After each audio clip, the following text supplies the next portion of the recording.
कल्पना कर सकते हैं कि कोई व्यक्ति अपनी सगी बहन का कंकाल बैग में भरकर बैंक के सामने जाता है, सिर्फ यह प्रूफ करने के लिए कि उसकी बहन अब इस दुनिया में नहीं रही।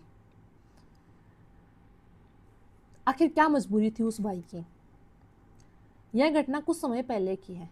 क्योंझर जिले में रहने वाले एक व्यक्ति की बहन की मृत्यु हो गई। नियम के अनुसार मृत्यु के बाद बैंक में जमा राशि या सरकारी सहायता प्राप्त करने के लिए मृत्यु प्रमाण पत्र और अन्य दस्तावेजों की आवश्यकता होती है। लेकिन जब व्यवस्था कागजों को इंसानी जज्बात के आगे मान ले, इंसानी जज्बातों से बढ़कर मान ले, तो ऐसा ही परिणाम सामने आता है। अक्सर देखा जाता है कि ग्रामीण इलाकों में बैंक और पेंशन से जुड़ी प्रक्रियाओं में लोगों को बहुत दिक्कत का सामना करना पड़ता है। और ये दिक्कत इतनी होती है कि कई बार आदमी महीनों तक, सालों तक चक्कर काटता रहता है। उसको ना तो समय पर पेंशन मिलती है, ना ही उसके कागजात, जो दस्तावेज है, वो उसे दिए जाते हैं। बैंक अक्सर कोई ना कोई बहाना बनाकर उसे टाल देते हैं। और इस परेशानी का सामना अभी भी, हम 21वीं सदी में जी रहे हैं, लेकिन अभी भी गाँवों में हालात बदले नहीं है। अभी भी वैसे के वैसे ही है। ये कड़वी सच्चाई है। सरकार इस तरफ ध्यान नहीं देती। नियम, ये अलग बात है कि सरकार कानून बनाती है, नियम बनाती है, लेकिन वो ग्राउंड लेवल तक नहीं पहुंच पाते। जो सरकारी कर्मचारी है, उन्हें काम करने के लिए तनख्वाह मिलती है। उस तनख्वाह के बदले वो अपनी जो सेवाएं हैं वो जनता को देते हैं। लेकिन फर्क बस इतना होता है कि वो खुद को राजा समझ लेते हैं और सबको नौकर समझ लेते हैं, और उसी के अनुसार उनके साथ व्यवहार करते हैं। कई बार बैंक अधिकारी बिना भौतिक सत्यापन या पुख्ता सबूत के भी राशि जारी नहीं करते। मृत्यु प्रमाण पत्र बनवाने में लगने वाला लंबा समय गरीब परिवारों के लिए मुसीबत बन जाता है। और ये एक छोटा सा काम है। इसके अलावा ऐसे बहुत सारे काम हैं जिन कामों को करवाने के लिए आपको गवर्नमेंट, जो सरकारी कर्मचारी है, उनके पास बार बार जाना पड़ता है। एक काम के लिए आपको 10 बार जाना पड़ता है। 10 बार जाने पर भी कोई भी गारंटी नहीं है कि वो आपका काम करेंगे। इसके अलावा घूस और भ्रष्टाचारी इतनी बढ़ गई है कि बैंक अधिकारी इसके बगैर काम ही नहीं करते। बैंक अधिकारी नहीं, कोई, आप सरकारी किसी भी फील्ड में चले जाओ, जब तक आप अफसरों का काम नहीं करेंगे तब तक वो आपका काम नहीं करेंगे। और जागरूकता की भी कमी है। लोग, जो ग्रामीण इलाकों में लोग रहते हैं, वो अपने अधिकारों के प्रति जागरूक नहीं है।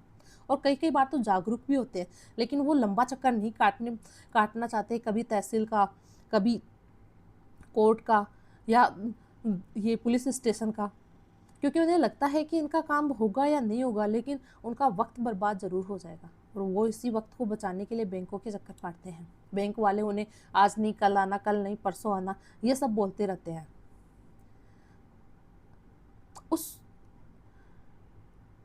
उस आदमी को इग्नोर किया गया था। वो अपनी बहन के जो पैसे बैंक के खाते से पैसे निकलवाने गया था, उसको मजबूर किया गया था, आज नहीं कल आना, इसका पुख्ता सबूत लेके आओ।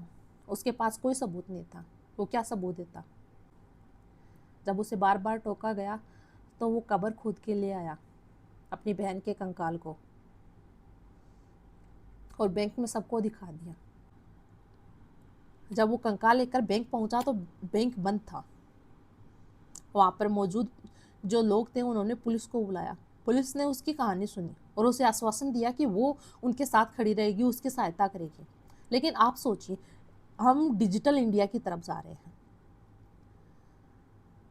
टेक्नोलॉजी की तरफ जा रहे हैं। यहाँ हर सेक्टर में टेक्नोलॉजी है, लेकिन ये टेक्नोलॉजी कहाँ जाती है जब एक गरीब आदमी अपनी बहन का कंकाल लेकर सिर्फ ये प्रूफ करने के लिए जाता है कि उसकी बहन मर चुकी है, इस दुनिया में नहीं रही, उसे उसके पैसों की जरूरत है। कहाँ जाता है? हम हमें सोचना होगा, गहराई से सोचना होगा कि हम किस दिशा में जा रहे हैं। और हमारा कानून, जो कानून व्यवस्था है, वो कैसी है? वो गरीबों को प्रताड़ित करने के लिए है या उनके साथ न्याय करने के लिए? जो गरीब आदमी है, ऐसा आदमी है, उसके साथ न्याय तभी हो सकता है जब कानून सख्त हो। उसे विश्वास होगा कि कोई तो है उसकी पुकार सुनने वाला। लेकिन जब तक कानून सख्त नहीं होगा, तब तक ये स्थिति ऐसी ही चलती रहेगी। आज ये है, कल कोई और होगा, परसों और। जो लोग जिन्हें रिश्वतखोरी की आदत पड़ चुकी है, उन लोगों के खिलाफ एक कड़ा कदम उठाने का टाइम है, एक सख्त कदम। ये होगा, बिल्कुल होगा, आपके और हमारे फैसले से, आपके और हमारे सोचने से, क्योंकि पहल किसी एक को करनी होगी। कानून लोगों की मदद के लिए होने चाहिए, न कि उन्हें प्रताड़ित करने के लिए।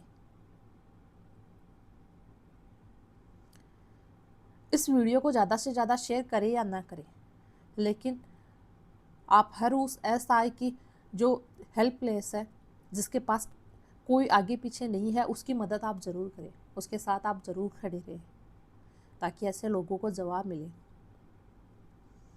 जय हिंद।